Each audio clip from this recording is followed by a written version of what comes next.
La tech dans les nuages, c'est le podcast qui explore les histoires fascinantes du numérique d'hier, d'aujourd'hui et même de demain. De l'autre côté du micro, et pour cette toute première émission, on retrouve Néo qui, je suppose, doit être assez heureux de voir ce projet enfin prendre forme.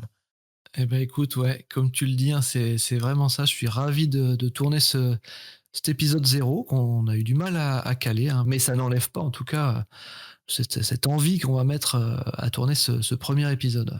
Ouais. Ouais, tout à fait. Avant qu'on commence, je te propose qu'on explique un peu ce que va proposer notre podcast, notre émission. C'est les buts de l'épisode zéro, comment on va le structurer. On peut commencer par ça, ouais. C'est un podcast qui va parler, bien entendu, du numérique, vous l'aurez déjà compris. Ça va s'axer sur plusieurs thématiques. En introduction, on aura régulièrement un je m'en fous pas, sur des petites actualités en lien avec le numérique qui ne valent pas forcément le coup pour une chronique. Par exemple, est-ce que la Freebox ultra transparente et rouge, tu t'en fous pas? Ah, moi j'avoue que moi je m'en fous pas, hein, Si tu t'en fous pas, on en parle un petit peu. On peut être d'accord, pas d'accord. Et si au contraire on s'en fout, bah, on passera à l'actualité suivante.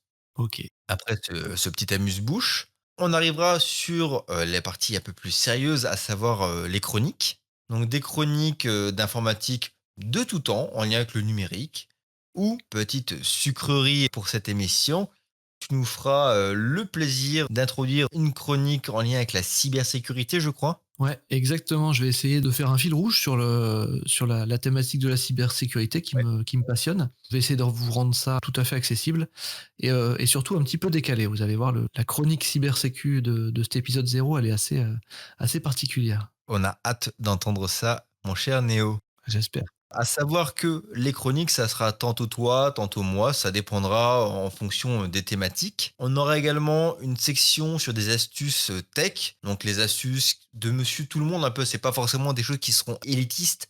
D'ailleurs, on en a déjà parlé un peu ensemble quand on a préparé ce projet. C'est pas un podcast qui se veut destiné à l'élite au niveau de l'informatique.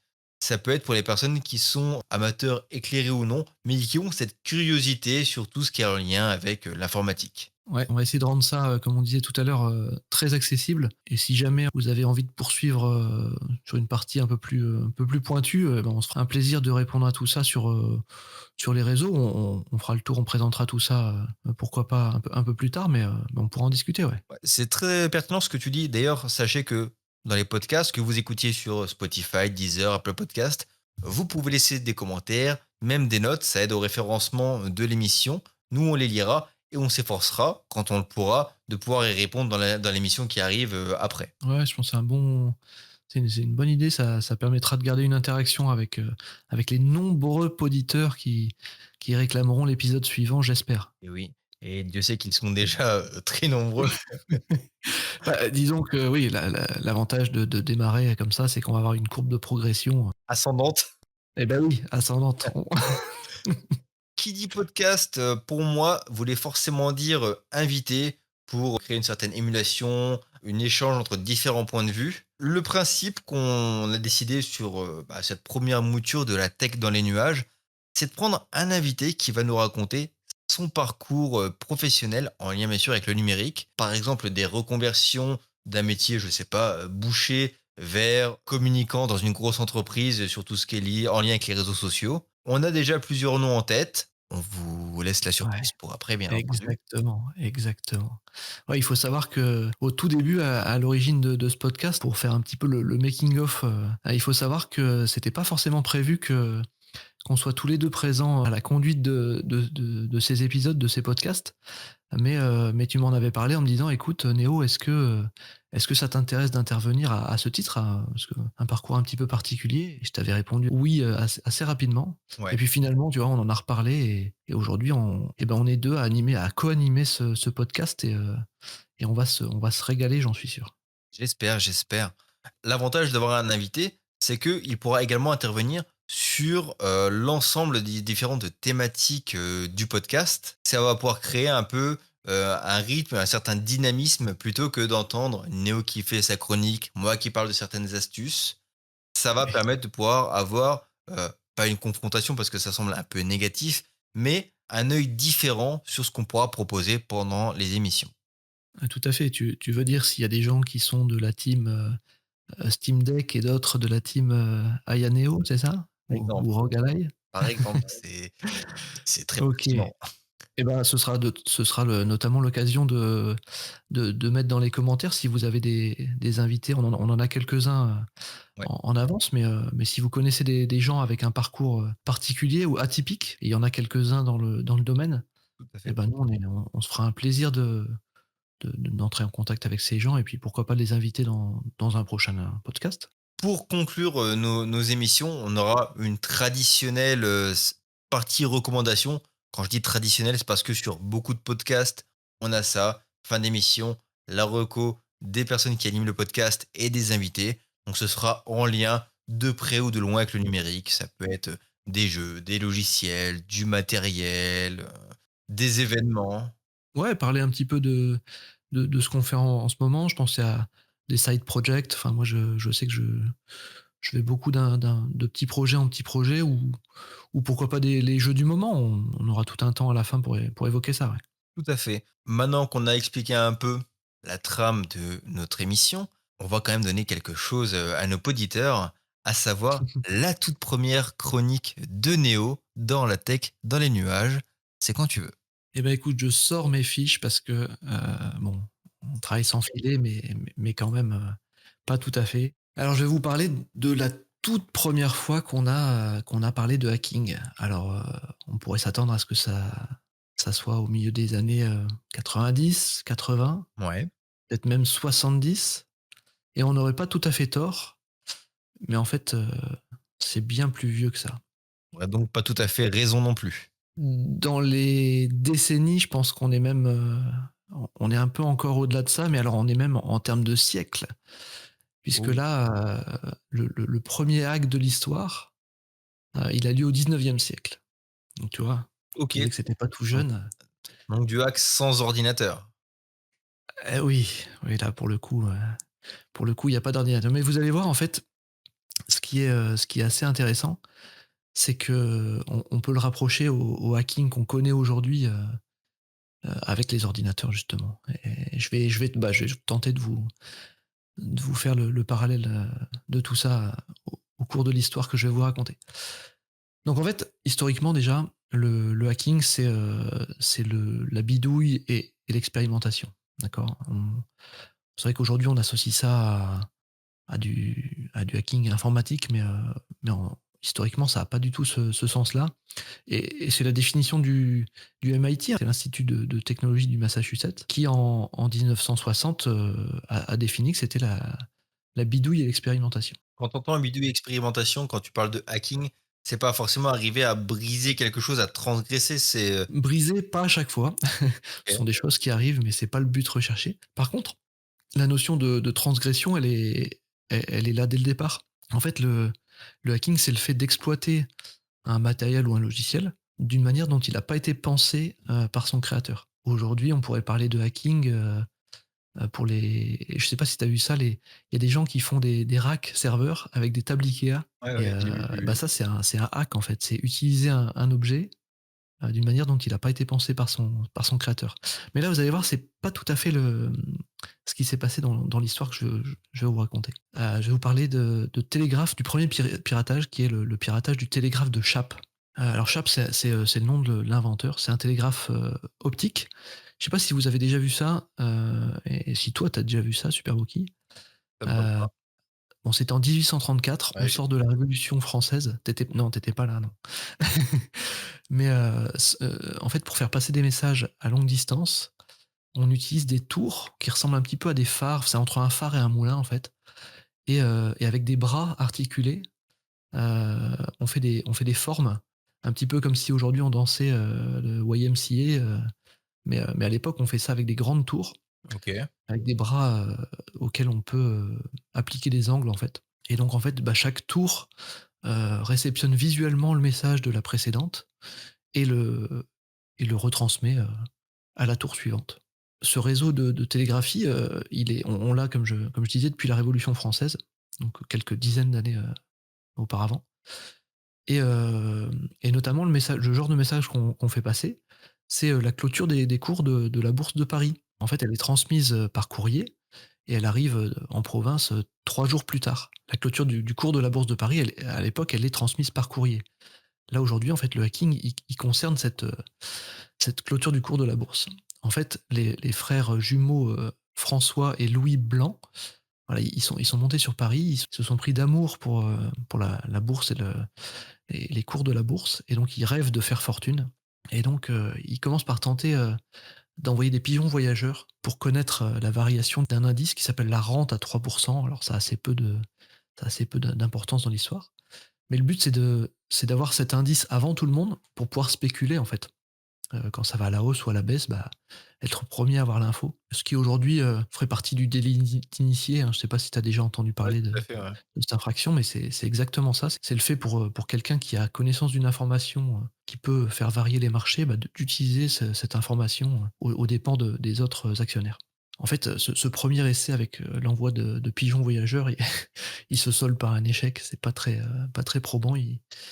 Ils décident de laisser tomber ce mode-là et ils se rendent compte qu'en fait, le réseau de Chape, il arrive à faire transmettre des messages, en quelques heures, entre Paris et Bordeaux. Alors eux, ça remplit complètement le cahier des charges et en fait, ils ont l'occasion de rencontrer l'ancien directeur de la station télégraphe de Lyon qui leur explique qu'en fait, il y a beaucoup d'erreurs dans les transmissions parce que, bah, les opérateurs, ils copient pas bien le sigle de la tour d'avant.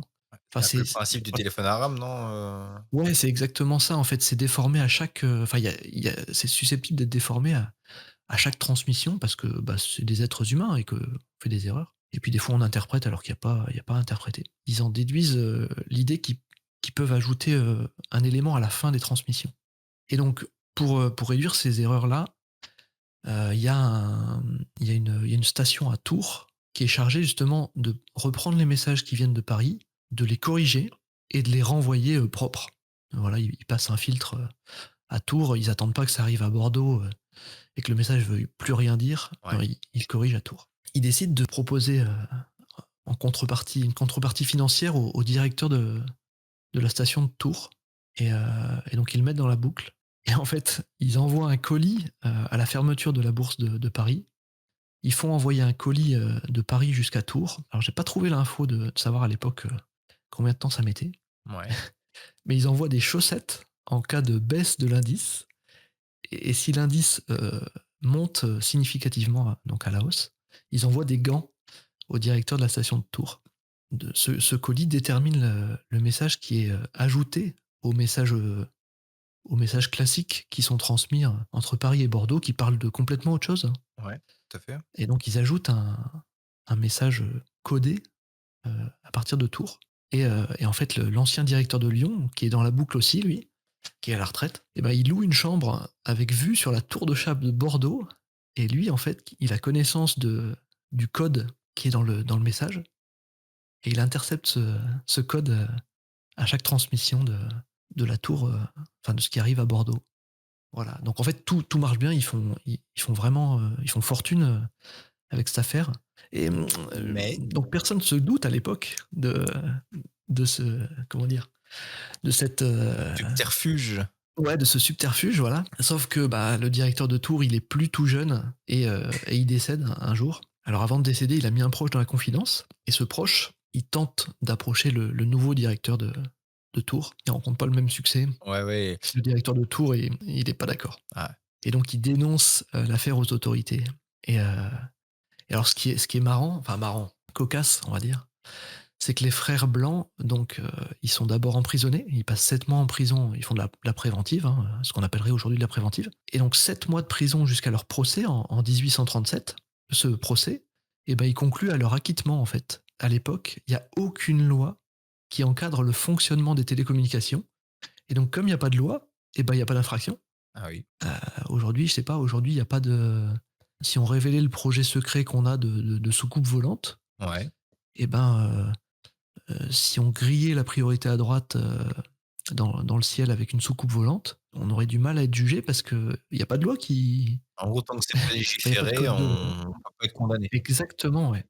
Il y a pas de loi, donc il y a pas de peine et il y a pas d'infraction non plus et donc en fait et ben, ce qui arrive, c'est que Dans la foulée, en février 1837, parce qu'en fait, oui, en 1836, ils sont mis en prison et leur procès, a lieu, début 1837, je sais plus exactement quand. Mais en février 1837, le Parlement vote, la loi sur le monopole public des communications et donc c'est de là que tous les organismes de télécommunications seront des organismes encadrés par l'État. Alors j'ai fait des recherches, pour les épisodes à venir, hein, Mmh. sans vouloir teaser, mais j'ai une série sur la cybersécurité, sur les histoires un petit peu cocasses comme ça. Et en fait, on se rend compte que dans énormément d'affaires liées à l'informatique, les juges se heurtent au même problème parce qu'en fait, les affaires, elles portent sur des faits qui ont pas été prévus par la loi et du coup, bah, on peut pas reprocher à quelqu'un d'avoir fait quelque chose alors que ça existe pas dans la loi. Voilà, tout simplement. C'est vrai que c'est quelque chose qui revient assez souvent sur tout ce qui est lié, au hacking. C'est Ouais, que, souvent les hackers sont en avance par rapport à ce que font, les gens qui, par exemple, créent un programme ouais, et c'est compliqué de les condamner parce qu'en fait, ça n'a encore jamais été, ça n'a jamais été commis avant. ouais, c'est ça, Enfin, ouais. quand c'est la première fois que l'exploit est trouvé, je veux dire. Ouais, bah, je sais pas si tu te souviens dans les années 2000, l'âge d'or du piratage, alors qu'on ne cautionne pas, hein, Ah non. mais l'âge d'or du piratage, audio et vidéo et ben, en fait, au début, ça n'existait pas. Il y avait pas enfin, ça correspondait pas à du vol parce qu'on prenait rien de matériel. Ouais.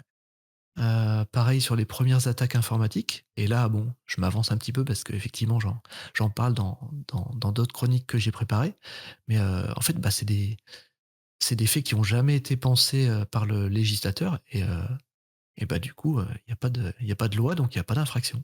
Mais ça, on pourra en reparler autour d'une chronique, d'un débat. Cette, notion, cette méconnaissance, de tout ce qui est lié à la propriété numérique au début des années 2000. Nous, on était vraiment en plein là-dedans avec notre génération. Ouais, Nous, jeunes, un peu avertis, on se doutait que c'était pas tout blanc, mais enfin, moi, je sais que les générations au-dessus, donc par exemple, nos parents, soit pour eux, bah, ils voyaient pas de problème parce que, bah, on nous donne, donc on peut prendre, ou soit ils ouais, pensaient qu'on allait aller en prison. C'était un peu, ouais, il y a pas de l'un ou juste l'autre. milieu, ouais. Ouais, mais ça, ouais, on aura l'occasion d'en reparler, j'en suis sûr, prochainement. Bah, avec plaisir, ouais. Donc voilà pour cette première chronique sur la cybersécurité et sans rentrer dans le très, très tech, on se rend compte que voilà le hacking, c'est pas que des attaques informatiques. Voilà, le hacking, c'est pas que du numérique, c'est le moyen de Ouais, pouvoir, détourner, ouais.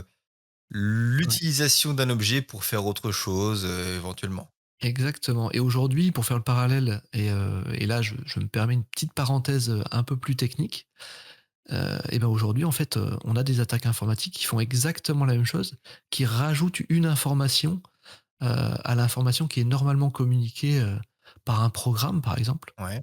et qui vont venir comme ça, travestir le message et implanter de l'information qui est pas pensée, à l'origine. Par contre, Alors pour ceux ça, qui c'est ouais. répréhensible vu que ça a déjà été légiféré ou, Exactement, ouais. Ouais, maintenant, il y a eu un gros travail sur l'atteinte au système de traitement automatisé des données et le fait de porter atteinte au fonctionnement d'un tel système, maintenant, ouais, c'est répréhensible.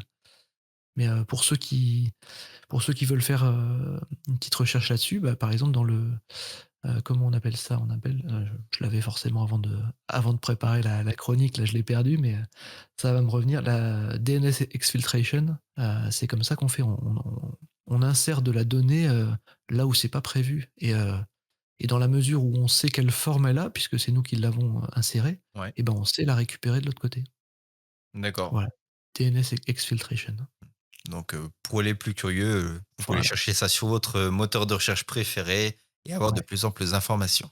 Merci nous pour cette première chronique, sur les prémices de la cybersécurité. Pour cet épisode 0, on va pas aller sur les astuces tech, on va pas aller sur l'invité, car il y a pas d'invité. On va plutôt directement switcher sur la partie, recommandations, si tu avais quelque chose éventuellement, à suggérer. Eh ben, écoute, puisqu'on tourne, on est encore en 2024, en tout cas, Ouais. quand on tourne, je sais pas si le podcast sortira en 2024 Peut-être le ou cadeau en de Noël pour la 2025. nouvelle année, on verra. Ouais, ouais, ce sera peut-être le cadeau de Noël, comme tu dis, sous le sapin. En tout cas, 2024, c'est les 40 ans, de l'association, Framasoft Ouais, est-ce que tu peux en qui est, parler un petit peu rapidement, sur ce que c'est Framasoft? ouais, Framasoft, donc c'est une association, loi 1901 qui promeut l'utilisation du logiciel libre en France. Elle a des missions de conseil, et de démocratisation du logiciel libre, en France, voilà, OK. pour faire simple. Eh ben, n'hésitez pas à vous renseigner et vous verrez que dans les prochaines émissions, qu'il y a peut-être un certain penchant vers le logiciel libre, autour de cette table virtuelle. Ouais, c'est pas impossible que je sois un libriste, extrémiste, voilà. Et toi, Boki, qu'est-ce que tu nous ferais comme recommandation? Tout d'abord, le podcast, La Tech, dans les nuages. Ah, c'est une bonne idée. Ouais, ouais, qui j'espère, va durer dans le temps parce que c'est un projet qui nous tient quand même à cœur. Ouais, ouais, effectivement. Outre cette recommandation pas très originale, je vais faire un peu d'auto-promo en parlant de la chaîne YouTube Superboki. Donc tu connais un petit peu, hein, maintenant. Ouais, il me semble, enfin la légende dit que, je suis le 2 000e membre, C'est vrai, mais bon, que de ça n'a chemin jamais été, parcouru. vérifié. Que de chemin, ouais. Ouais, aujourd'hui, je sais pas à combien on est, 7 000 et quelques, je pense, je sais pas. ouais. Bon, ouais, pendant que tu présentes la suite, je vais aller faire la vérif pour notre auditoire. Le fact-checking, en live. Exactement, en live. Donc ouais, petite reco sur la chaîne Superboki, une chaîne de vulgarisation informatique qui essaie de parler de beaucoup de choses diverses et variées, que ce soit tantôt hardware, tantôt logiciel, mais toujours, sans être élitiste afin que ce soit accessible au plus grand nombre. Donc voilà, la Ouais. chaîne, elle a un peu plus de 3 ans maintenant et on essaie de produire du contenu. Pas très régulièrement malheureusement, mais on fait ce qu'on peut. La quantité, s'efface au profit de la qualité. Et donc en direct live, on est, 6 750 abonnés, sur la chaîne de Superboki, à laquelle, est rattaché un Discord. C'est vrai qu'on n'en a pas Ouais. parlé, Ouais, ouais, le mais, Discord, Superboki. D'ailleurs, on pourra mettre, le lien vers le Discord dans le billet du podcast. ouais, Un Discord, qu'on pourrait dire communautaire parce qu'on est quasiment à 1000 membres. C'est plutôt pas mal pour un Discord, francophone qui parle, de tech, avec des personnes qui viennent d'horizons vraiment très différents, hein. Je ouais. pense même que c'est peut-être là ma plus grosse fierté plus que la chaîne. C'est d'avoir un Discord où il y a des gens qui ont pas forcément une grosse expérience dans la tech, mais qui viennent pour échanger, pour partager, pour aussi, s'informer. Donc, très content de ce Discord, Ouais, avec une belle communauté, ouais, en plus, on couvre plusieurs fuseaux horaires puisqu'on a des camarades francophones, ouais, nord-américains. c'est ça. Donc, de la disponibilité presque H24, Ah, c'est digne des plus grosses entreprises de la tech. c'est ça. Le podcast, où est-ce qu'on peut le retrouver? Eh ben, écoute, on va commencer par être présent sur les plateformes habituelles, de podcast, hein, Ouais, Spotify, Deezer, Apple Podcast, Google Podcast, enfin, ouais, des trucs, podcast addict. classiques, En habituels. gros, dès là où il y a marqué podcast, on va essayer d'être là. Eh ben, écoute, je pense qu'on a fait le tour, Super Boki, c'était un épisode 0, sympa Ouais, ouais, et beaucoup et j'espère apprécié. qu'il va donner envie aux poditeurs, d'attendre avec impatience cet épisode 1, en 2025. Ouais, c'est vrai qu'on n'a pas précisé, mais on espère pouvoir sortir un épisode, par mois à peu Ouais, près, hein, sur un c'est le format mensuel, cadencement. ça semble pas mal. Ouais, et de manière à pouvoir vous proposer, bah, du contenu, intéressant à chaque fois et d'étancher votre soif de la tech dans les nuages. Hem, Comment on conclut? Bonne question.